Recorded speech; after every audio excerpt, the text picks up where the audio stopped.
Hey everyone, we are at Stronghouse in Ringwood. Late at night, the crew's here. We have done some dumbbell and some axle, and now we're going to do a upper body session, preparing for Victoria's Strongest Man 2023.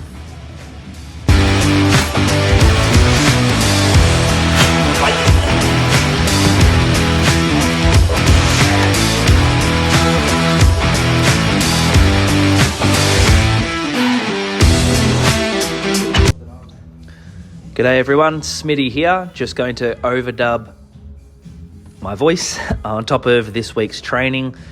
The goal here is just to share some information about what I do, and for some online clients and people that I'm trying to help, I want to be able to teach you the best way to get the most out of your body, to get the most out of your sessions, no matter what your goal, whether it's to be more muscular, leaner, fitter, faster, stronger, live longer, healthier.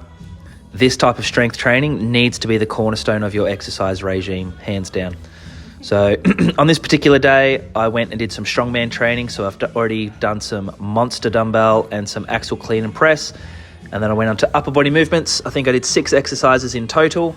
And first time on these machines at Ringwood. So by the looks of it, with how long these sets are going for, I could probably go a little bit heavier next time. So guys, the goal is 60 to 90 seconds of constant tension, which means you can see on the way up here, I keep my elbows slightly bent.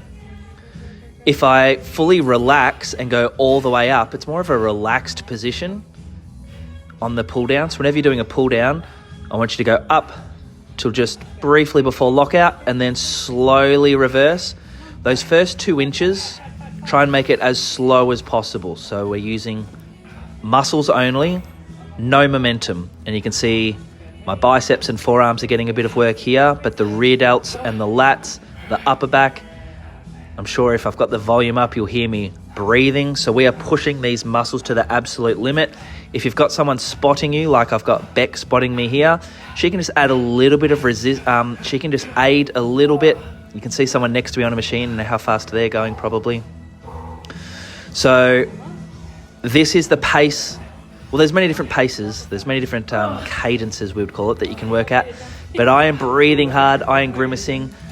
This is where we want to get to. If you're on your own, it'll be hard to get to this point. So even if we get close to that point, that's okay. And then I'm still going for more because I love training like this. Someone else that doesn't love it, they probably could have stopped 2 reps earlier and they're still going to see great results. But I like pushing. I couldn't even go down slow on that one. I like pushing. I get a great feeling out of it. So I like going to absolute failure. If you're doing this style of training, or if you're a PT training someone, then the science says that you can stop short of absolute failure. So you can see on this machine, I'm like, that feels a little bit too light, so I went heavier, and then you go straight into it. There's no need to rest. Because I'm trying to hit momentary muscular failure, rest is the opposite of the goal. Each time you rest, your slow twitch and medium twitch muscle fibers, these are the ones that are more responsible for endurance, they recover, making it harder to get to the fast twitch muscle fibers. And the goal of exercise is to get to the fast twitch muscle fibers, to train them, to use them. The only way to get to your fast twitch muscle fibers, these are your fight or flight muscle fibers, like you're in a fight against someone that's trying to hurt you or kill you, or you're fighting an animal for your life, or you're trying to take their life to eat them. Then these muscle fibers are the ones that are responsible for strength, muscle size, and overall health and fitness. Now, I enjoy training this hard, so I really try and push to that limit. Someone else could honestly stop now on that set there. If I was watching someone pull those faces and breathe that way, that'd be okay to stop there. But if you're after absolutely the best results in the shortest time possible, then you'll push hard like me. This one's a bit funny. I think it's on this rep here. So I'm going down nice and slow. Now that I've hit near failure, I'm going down slow. And then Beck couldn't even push it up with me. So that's why I started laughing. Like, we both failed. We couldn't even lift it up. And I'm laughing because getting the rep doesn't matter. It's the effort that matters. That was, and I'm feeling that chest pump there. I was going to do a drop set. You can see me. And I was like, nah, I'm done. I knew I was done. I know I'm jumping all over the place a little bit here, guys, with the info, but I'm hoping that you'll get the gist if I share enough of these videos. So we're going pull, push, back to a pull movement. I like to rotate between pull and push. And now we're doing a seated row or a chest supported row, neutral grip. So biceps and forearms again, still getting the rear delts and upper back, but I'm trying to hit the lower part of the lats if I can.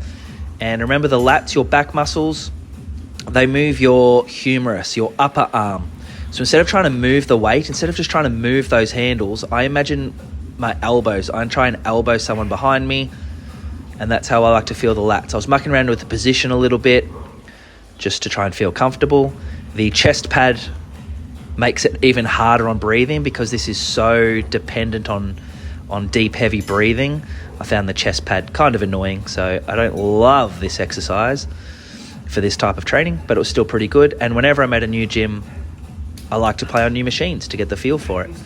So I'll say again, if you're training this way, which you should be, and here's Beck, I put a little bit of this in. It's basically just her butt for the rest of the set, so you don't get to see me going to failure. But we want to hit failure between 60 and 90 seconds. If you're a bit shorter or a bit longer than that, apparently it doesn't matter too much, or the science says it doesn't matter too much. But if you can go for 90 seconds of constant tension with a nice controlled pace using your muscles, no momentum, then you can go heavier the next week. Next, went on to a lateral raise and using cables. Normally when I do this, I have to use dumbbells when I train in the garage or train elsewhere. So it was good to change it up and use cables. Cables, instead of pulling just down, you can imagine in my hands, if I was holding dumbbells, the weight would just be pulling me straight down. When you've got cables, they're also pulling you back towards the cable. So it's just a slightly different resistance. So yeah, I really like the lateral raise. There was a shoulder press machine there, but I'd already done the axle clean and press, and I had done monster dumbbell, so I'd done some overhead work. So I normally prefer to do a lateral raise for my shoulder work. If you don't like lateral raises or you feel shoulder press more, then you should definitely do shoulder press. This one here, you can see me breathing deep already, so I think this was a better weight choice. I'm getting near failure already, and it's a minute or less in. When you're breathing, guys, please remember, and then I stand forward to get some different resistance. It's hard to explain why I do this, but if I'm with you in person, I can explain and show you how it feels when you lean forward a little bit. It keeps tension on the shoulder. When I lean forward, now there's tension on the shoulders there, and then I move back, and it makes it a bit easier. So it's kind of a way to spot myself or force out some reps. You can also use a little bit of momentum sometimes. Once you hit this point, this is where if I was spotting someone, I would grab their hands and help them make the movement possible. I move back to make it a bit lighter, and I still hit failure. I could not do it. And it just popped in my head to do a drop set. So sometimes we do these things called set extenders. Even though I've hit failure there, sometimes it's a good idea just to make sure that we've gotten to the deepest muscle fibers to do a drop set. So I drop the weight just a small amount and then go immediately back into it. And my shoulders are already on fire. I'm breathing heavy. My body is exhausted. And I love this feeling. This is grit. This is the fight or flight response. This is saying things are hard. What are you going to do? And I'm saying to my body, I want to be better. I want to be stronger, fitter, healthier, faster. I want to be at my absolute best. And that is the signal I'm trying to get myself out of that gets released from your muscles when you do this kind of training. Guys, I'm not just saying it. It's not just mental. There are myokines, which are proteins, which are messages. These messages get released from your muscles to tell your organs and the rest of your body's systems to become stronger, to become better, to become faster and more efficient. I'm not making this up. This type of training, not only is it going to make you look and feel better, but it is also anti-aging, proven to be better on the skin, better for your brain and memory. The list honestly goes on. It is a magic pill, and I'm going to keep spreading the word and spreading the gospel for as long as I want, and for as long as I feel like it, and for as long as people are listening. So here we are on Preacher Bicep Curls, and I called to Beck to help with some spotting. It makes a huge difference having a spotter, and normally I train on my own, and not everyone knows how to spot. Machines are pretty easy to give someone a spot, and what you're really doing for the person if you're spotting is helping them get out some forced reps, and you're not making it easy for them, you're just making the movement possible. The job of a spotter is to make the movement possible, not easy. So Beck did a great job spotting, and I did a great job as well of breathing and not jerking the movement up, because I don't care if I get this rep. I'm going for the rep. Whether I get it or not, kind of don't care. Because if I get it, I just have to go again. And I knew that I didn't have any more in me, so now I go down slow, and I call it milking the eccentric, because we're stronger on the way down. So once you know you've hit failure, really try and milk the eccentric, really try and go slow on the way down, and you can create further inroad and more signals from the muscles to the rest of your body. Last exercise for me was a seated dip. Normally I would try and feel this in the pecs, and I more so did this on this day for triceps. So you'll see me start moving my body as I learn the machine. You'll see me start moving my body a little bit in order to feel it more in the triceps, and sometimes I'll feel it more in the pecs. That's something that I enjoy teaching, and it's something that's taken me a long time to learn, and it's nothing that if you're new to this or trying to get the most out of it, it's nothing that you need to worry about too much at the start. Just know that you can focus on different muscle groups doing the one movement. I can do push-ups, and I can do push-ups in a certain way to feel it in my triceps. I can do push-ups a certain way to feel it in my chest. I can even do them to emphasis more in my shoulders. So that's a bit of a skill, something that you'll learn to do as well. But watch me here, breathe deep. Beck's on the other side doing some spotting as well. Controlled on the way up, slight pause, slow start, and then you can go fast on the way through and then breathe deep, because we're trying to get to the deepest muscle fibers is the most important part of this training. That's what we're trying to do. Your body needs oxygen, so make sure you breathe deep. Don't hold your breath. Just breathe naturally. Nice open mouth to get oxygen in, and try stay in control. You can see me grunting and carrying on a bit.